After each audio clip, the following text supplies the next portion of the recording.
Hatid na kita. Hindi naman natumanggi pa si Jenny dahil nahirapan din siyang makasakay.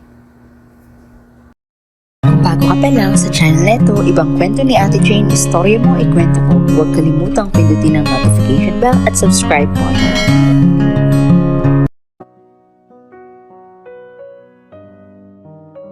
Ang ika-13 kabanata. Nanlaki ang mga mata ni Manang Sofing nang makita sila ni Jenny at Hugo na magkapatong at magkadikit ang mga labi. Ahem! Pangaagaw ni Manang Sofing sa atensyon ng dalawa. At nang mapagtanto nila Jenny ang kanilang posisyon, maging ang nangyari ay agad na naghiwalay ang dalawa at naiilang na lumayo. That's not what you think, sigunda ni Hugo, at natawa naman si Manang Sofing. Uso pa pala ngayon ang patagong loving-loving, ano? Natatawang wika ni Manang Sofing. Hindi po ganun yun. Tsaka aksidente po ang nangyari. Wika ni Jenny. Tama, eto kasi si Jenny, ilalagay yung huling libro sa itaas kaso kinulang siya sa tangkad kaya pumatong siya sa upuan. But then bigla na lang siyang na out of balance kaya agad ko siyang tinulungan. But we ended up losing balance and lying on the floor and accidentally kiss each other. Mahabang litanyang paliwanag ni Hugo at natawa naman si Manang Sofing. Masyado naman ata akong defensive. Wala namang kaso kung magkakagusto kayo sa isa't isa. Single si Jenny at ganun din naman si Hugo. Bakit hindi mo ligawan itong si Jenny? Wikang litanya ni Manang Sofing sa dalawa at ngumiti pa na tila nanunudyo ito. Manang Sofing, stop that! Walang namamagitan sa amin ni Jenny. It was just an accident. Wika ni Hugo at nagpunas ng pawis. Tsaka may fiancé na po si Sir Hugo.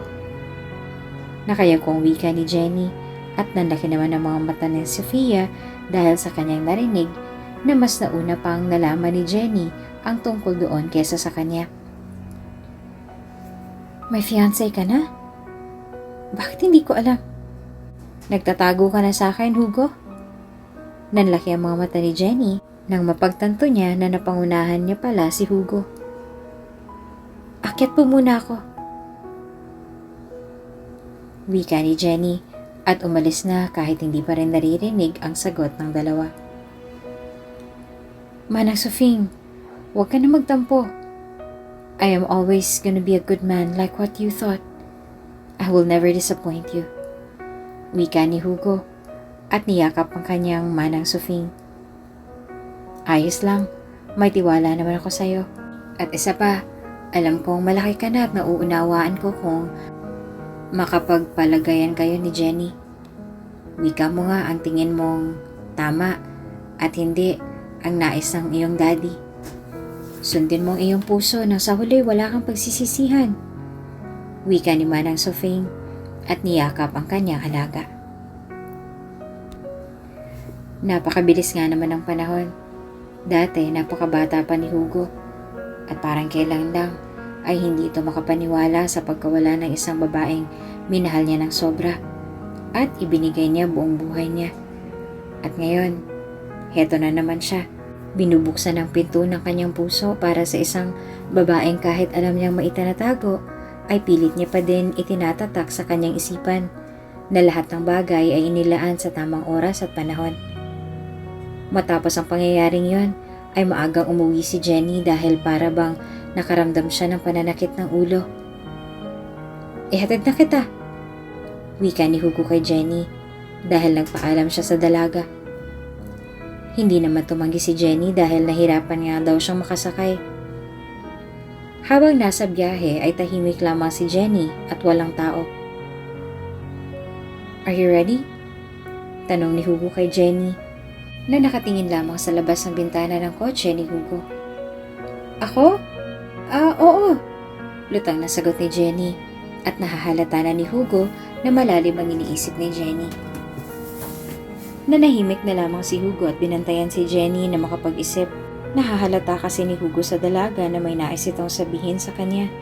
Ngunit ramdam ni Hugo na tila ba nag-aalinlangan ito, kaya hinayaan niya na lamang ito upang makapag-isip at inihanda na ni Hugo ang kanyang sarili sa maaaring mangyari. Ibaba mo na lang ako sa grocery. Mamimili pa kasi ako ng gatas at grocery para sa bahay. Wika ni Jenny. Bababa na sana si Jenny nang bigla siyang hawakan ni Hugo sa kamay. Wait! Samahan na kita. Baka mapano ka pa. Wika ni Hugo kay Jenny at nauna nang lumabas. Natulala naman si Jenny at para bang may sariling buhay ang kanyang mga mata. Kusang lumabas na nagunahan ang kanyang mga luha na rumagasa sa kanyang mga mata. Pwede ba tama na, huwag ka na magpanggap? Alam ko naman ang nararamdaman mo, may itinatago ako sa'yo. Bakit ba ang bait-bait mo? Pwede ba tama na? Huwag ka na magpanggap. Alam ko na nararamdaman mo na may itinatago ako sa'yo. Bakit ba ang bait-bait mo? Pwede ba tama na? Hulog na ako eh. Pwede bang maging tulad na lang tayo ng dati? Ang complicated na eh. Hindi ko na maunawaan ang sarili ko. Wika ni Jenny habang umiiyak. Natahimik naman si Hugo sa kanyang mga salitang binitawan ni Jenny. Ramdam niya ang sakit na itinago ng dalaga. Ang hindi niya lamang maunawaan ay kung bakit ayaw pang umamin ni Jenny. Bakit ba kasi hindi mo nalang sabihin? I know it was hard for you to spill and tell the truth. Pero I'm trying to understand you. Kahit na alam ko may itinatago ka, wala pa rin nagbago. Jenny, ikaw lang ang nagbago. Please stop this nonsense. And I will wait the right time na handa ka na para magsabi ng totoo. Pero wag mo naman sana akong alisin sa buhay mo. Masakit eh. Hindi na napigilan pa ni Hugo ang sarili at niyakap niya si Jenny. Para bang nasasaktan siya sa tuwing makikita si Jenny na mukhang miserable. Sorry. Hindi pa ako handa eh. Sobrang guilty ang nararamdaman ko, paro. Natatakot ako. Wika ni Jenny at patuloy pa din sa pag-iyak. I will wait for the right time na handa ka na. But please let me enter your life. And don't leave me alone. I will do everything just to win over your fears. Seryosong wika ni Hugo at pinunasan ng mga luha sa maamong mukha ni Jenny. Matapos ang pangyayaring iyon ay tila ba nakaramdam si Jenny ng assurance na magiging maayos din ang lahat dahil sa mga sinabi ni Hugo sa kanya na para bang may nagbago sa kanyang puso at nawala ang takot sa kanyang puso pero hindi pa sa ngayon. May mga problema pa si Hugo na dapat ayusin at ayaw ni Jenny na dumagdag pa sa problemang iyon ni Hugo. Salamat sa paghatid. Wika ni Jenny at ngumiti naman sa kanya si Jenny. Niyakap ni Hugo si Jenny at umalis na. Hindi na nito nagawang pumasok sa loob ng bahay nila Jenny dahil ginabi na sila. Gabi ka na ate. Wika sa kanya ni Ali at inayos ang kakainin ng kanyang ate. Salamat Ali. Wika ni Jenny sa kanyang kapatid. Ay, ang ate ko nagdadrama. Wika ni Ali sa kanyang ate. Natawa lamang si Jenny sa sinabi ng kanyang kapatid at kumain na. Matapos nun ay kinuha ni Jenny ang libro at inumpisahan na itong basahin. It started when a woman entered my life and left me behind. Napakunot ang noon ni Jenny sa kanyang nabasa at ipinagpatuloy iyon. Dito na unti-unting nalaman ni Jenny ang tunay na nangyari kay Hugo at kung bakit na-depress sa mahabang panahon at hirap na magtiwala. I met a girl and it changed my whole life. Lahat ng bawat sulat ni Hugo ay mayroong nakalagay na quotes at sa ibaba ay ang paliwanag. Nanlaki ang mga mata ni Jenny nang mabasa niya ang huling pahina. That girl always come in my mind, but I don't remember her face. Pero ang alam ko na kapag muli kaming nagkita, ay makikita siya ng puso ko. Nanlaki ang mga mata ni Jenny at inisip na baka nakilala siya ni Hugo. Matapos basahin ang libro, ay nauunawaan na ni Jenny si Hugo at kung bakit takot itong mag-isa. Napagtanto niya din na napakaswerte niya dahil inuunawa siya ni Hugo. Matapos ang gabing iyon, ay tila ba nakaramdam si Jenny ng contentment kay Hugo na para bang handa siya para kay Hugo. Ngunit naalala niya na may kailangan pang gawin si Hugo at ang ayaw niya ay sumabay doon. Kinabukasan ay hindi nakita ni Jenny si Hugo at nang magtungo siya sa hardin ay nakita niya doon si Hugo na nakayuko at tila malungkot. Tumabi si Jenny kay Hugo at nagsalita. "Sorry, di ko naman alam na ganun palang pinagdaanan mo." Wika ni Jenny. Agad na napatingin si Hugo kay Jenny. Nagkatitigan pa ang dalawa. Nakaramdam si Jenny ng awkwardness, kaya bahagya siyang lumayo kay Hugo. "Nabasa mo na pala?" Wika ni Hugo, at mababakas sa mga mata nito na meron itong problema. Oo, nabasa ko na." "About pala sa nangyari kahapon, sorry. Hindi ko sinasadya yun."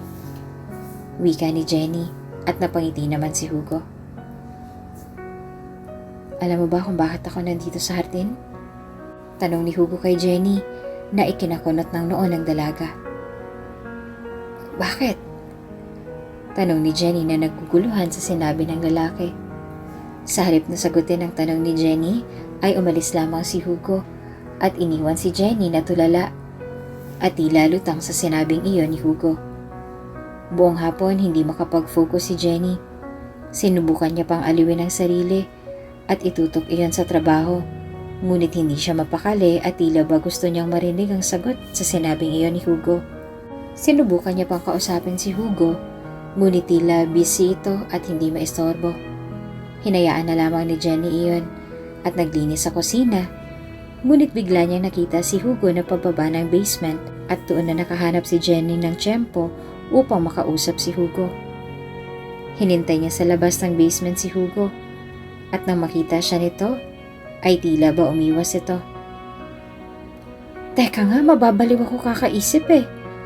Pwede bang sagutin mo muna ang sinabi mo?" Seryosong tanong ni Jenny kay Hugo at hinawakan pa nito ang kamay ni Hugo na tila ba ayaw na nitong pakawalan si Hugo. "Ang kulit mo. Hindi ba halata na umiiwas ako?" Wika ni Hugo sa kanya at lumiti pa.